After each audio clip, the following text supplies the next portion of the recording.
Hello, this is Bill Zoller from the Wellness Warriors Ministry, and today we'd like to take a few minutes and introduce you to our newly published book. The name of it is Health, Inertia, and Information, Why Are We Sick? Health, Inertia, and Information, Why Are We Sick? And this book was published on the 30th of March 2018. And it is available at Amazon.com in both a paperback edition and a Kindle edition for those of you who prefer that. It is a book about disease prevention. It really is. It's about the whole issue of chronic disease and what's going on in our society regarding disease. And so we have a 300-page book about that, and I think it's a great handbook for anybody and everybody. I want to just talk about a few of the highlights here, and a comment about Dr. Mark Sandall, who is a highly experienced lifestyle medicine doctor who is the medical director of Uchee Pines Institute up in Sealy, Alabama. He was gracious enough to write a foreword to this book and has some interesting things to say about the book itself. So we start out the book in the introduction talking about what I call the problem. And the problem is that we have more information than ever. We have more ready access to information than ever before in history with all of our high-tech devices. We have more clinical medical research than ever. We have more sophisticated medical interventions than ever. We have more pharmaceutical products than ever. And while we have all of this, all of these rich resources, we have more disease than ever.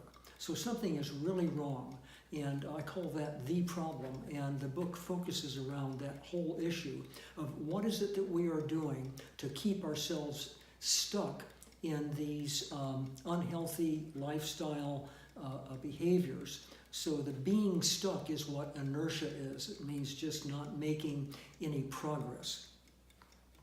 So we talk about a lot of the resources that we have, but a lot of these resources are focused on disease treatment rather than disease prevention. And I feel very strongly that we need to start funneling many more of our resources of all kinds to the issue of preventing disease in the first place. And so I talk about that at some length. And all of our wonderful understanding is not helping us to live a longer health span. Health span is a word that means living a long time in a healthy way. In the United States and in the Western world, what's happening is because of medical interventions, people are living longer, but many of those elderly people are very sick. So what we strive for is to live a long time in good health. We talk then in Chapter 2 a bit about the Wellness Warriors Ministry and our website, which is mywellnesswarriors.com, and ways in which we are unique, and a nice overview of what we have done in the Wellness Warriors Ministry. Then in a subsequent chapter, we talk about information, and the name of the chapter is Information Warfare, where we talk about deception in the information system, we talk about misinformation, we talk about toxic marketing, where we find large companies who have almost unlimited money, and they are really putting out some information that is just not true or is not entirely true and is a bit deceptive. Information is a big part of this issue of being stuck. Another aspect of this information system is disagreement among the supposed experts. Disagreement among experts. And this makes people nuts. This raises people's anxiety. They don't know what to do. So-and-so says this, and the other person says that. What do I do? What do I do? This is huge. This is a huge issue. And so in our Wellness Warriors ministry, we go to extraordinary lengths to vet everybody whose information we support. We also have information of our own, but if we recommend somebody, it's because we have vetted them, we know what they're about, we know what their history is, we know where they stand on major issues.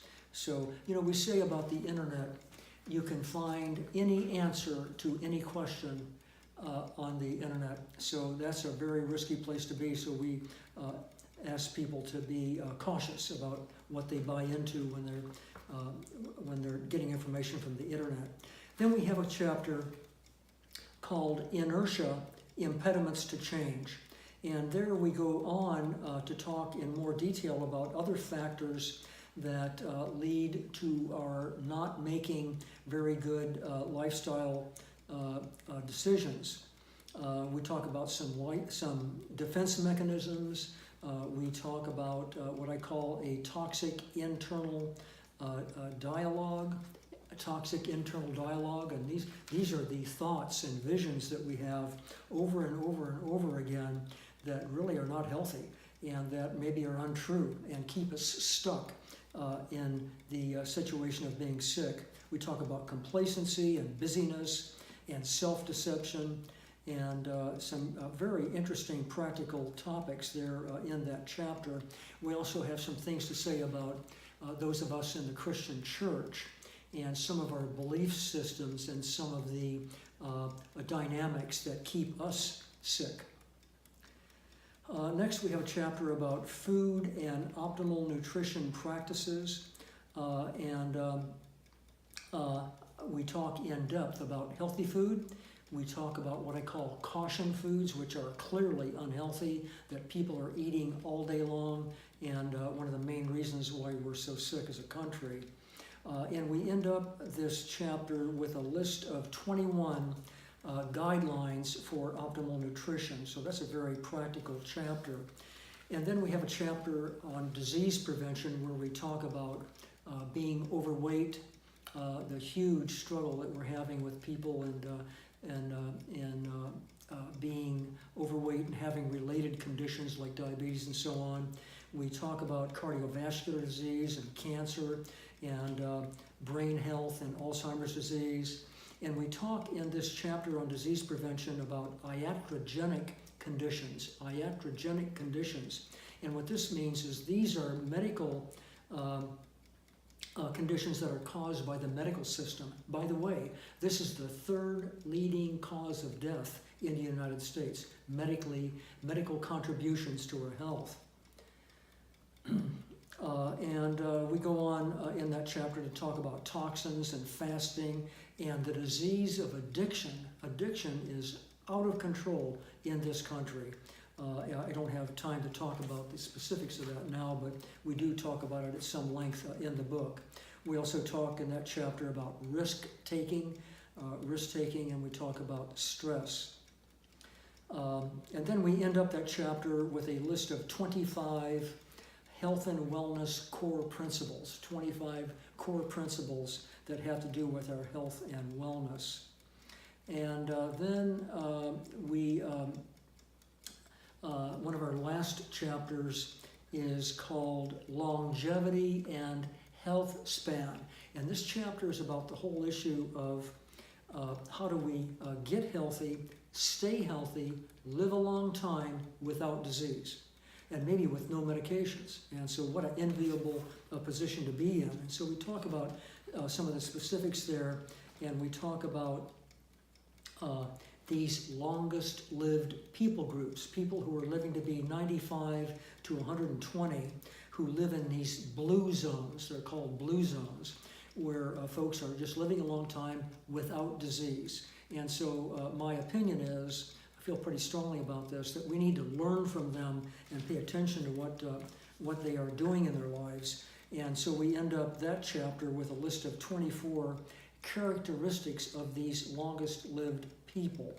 And then we wrap up the book with a chapter on some conclusions and recommendations. And what we like to see is people getting healthy, changing their lifestyle, changing a few things, maybe exercising more, changing their diet a little bit, staying away from toxins as much as they can, getting enough vitamin B12 and vitamin D, and on and on.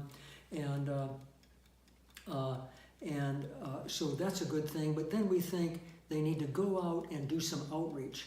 And they need to interact with other people, because people can be very discouraged and they need encouragement. And so this outreach effort is about encouraging other people so that they can have the same benefits from the information that you had.